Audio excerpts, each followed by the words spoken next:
What's up, y'all? Welcome back. So a bunch of my students right now are working on performance looping, which is really, really fun. And one of my favorite things to teach is these cool spots on the fretboard that once you get them mapped out, it just makes it so easy to come up with cool grooves, like really, really easily. And this is one of the coolest and easiest spots. And let me just jump in and show you. So this is the position. You can see the fretboard over here. So first off, figure out a way that you can hold this note G on this lowest string and then play through the box. So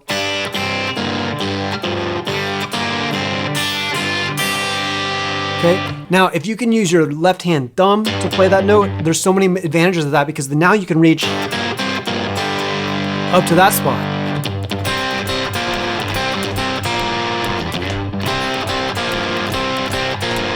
So you've heard that, the ZZ Top riff, right? There's a couple fingers that you have to leave down. This first finger here, you have to leave that down because if you take it off and you play that open B string, it's too sweet. It's the major, the G major sound, right? Now that could be pretty cool sometimes, but for this kind of blues rock sound, we want this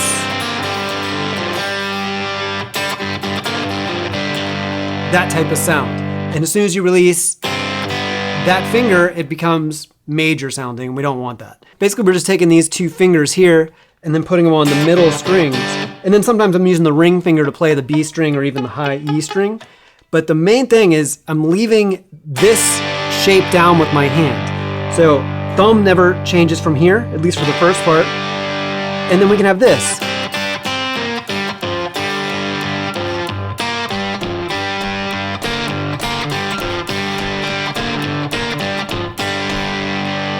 So fun.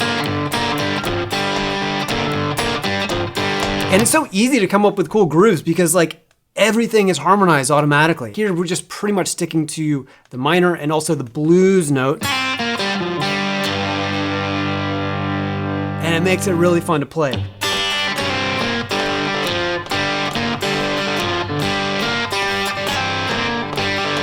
But also think about this spot.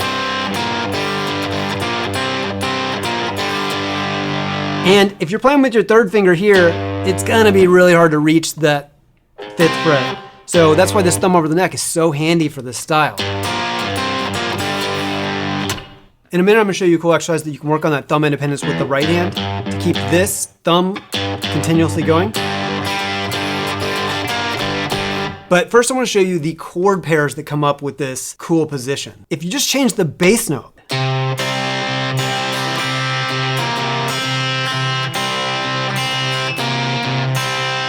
now see how that C chord fits in really well in this shape?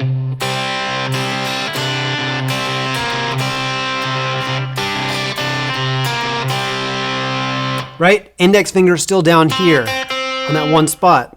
Now the only note that doesn't fit is that major third on the C. Again, that's kind of too sweet sounding. So I'm avoiding that.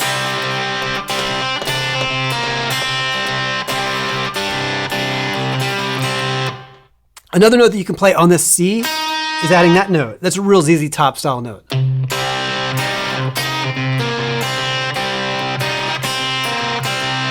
The other chords that pair really well with this G is going to be this F.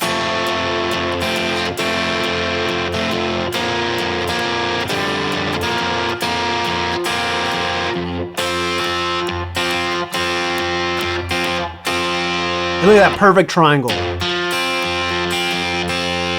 Now we're kind of avoiding that major third note because it's too sweet sounding. So you could play it, it's not terrible. And then go to that C.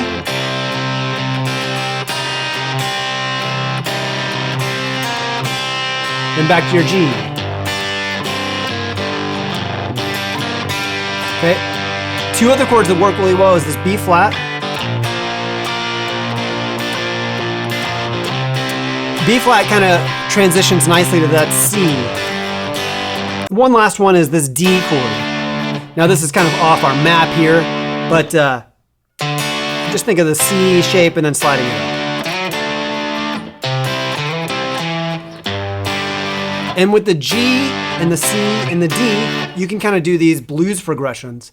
And that's kind of what I was jamming on at the beginning. Let's put on some drums. All right, for this, Just any drums will work. I just like this one for a variation. And then just get your thumb going.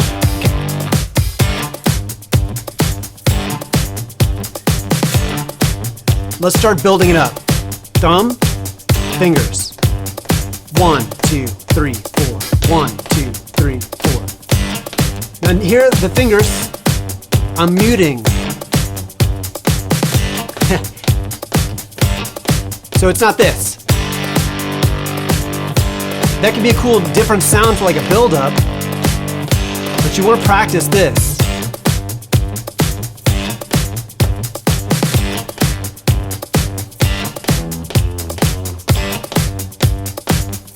Okay, once you can do that,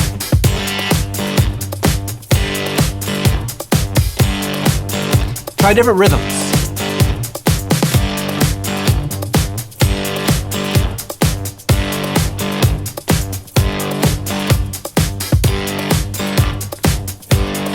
Okay.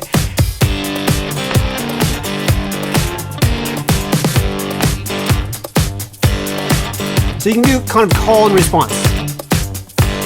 So do this a little bit, then play some riffs.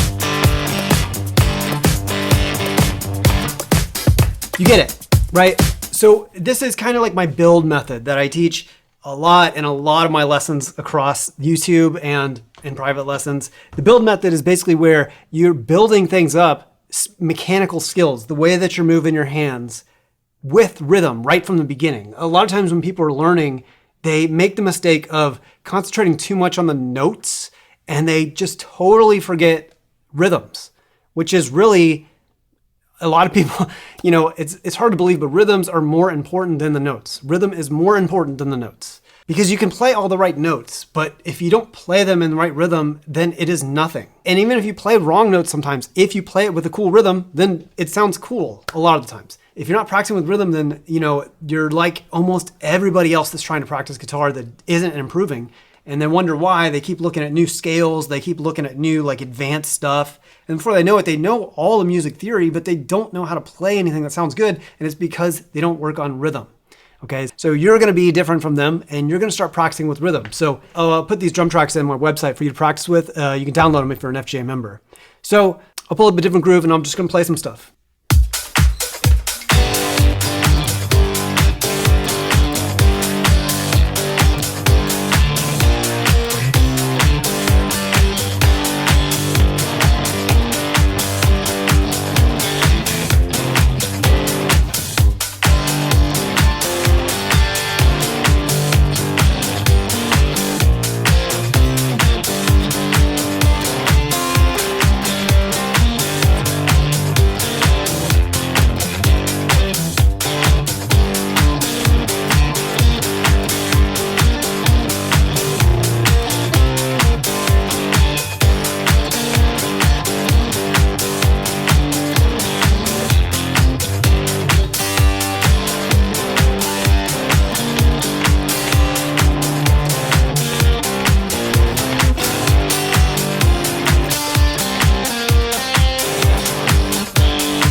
go.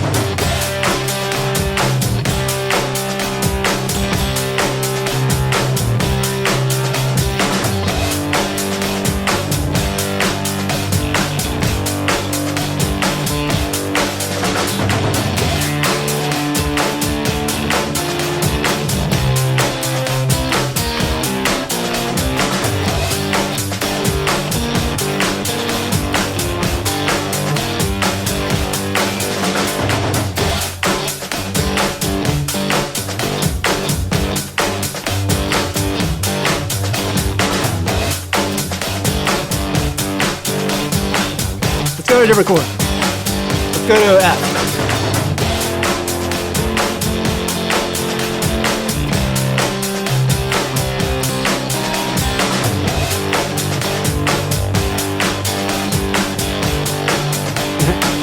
Back to F. Oh, to C. C7.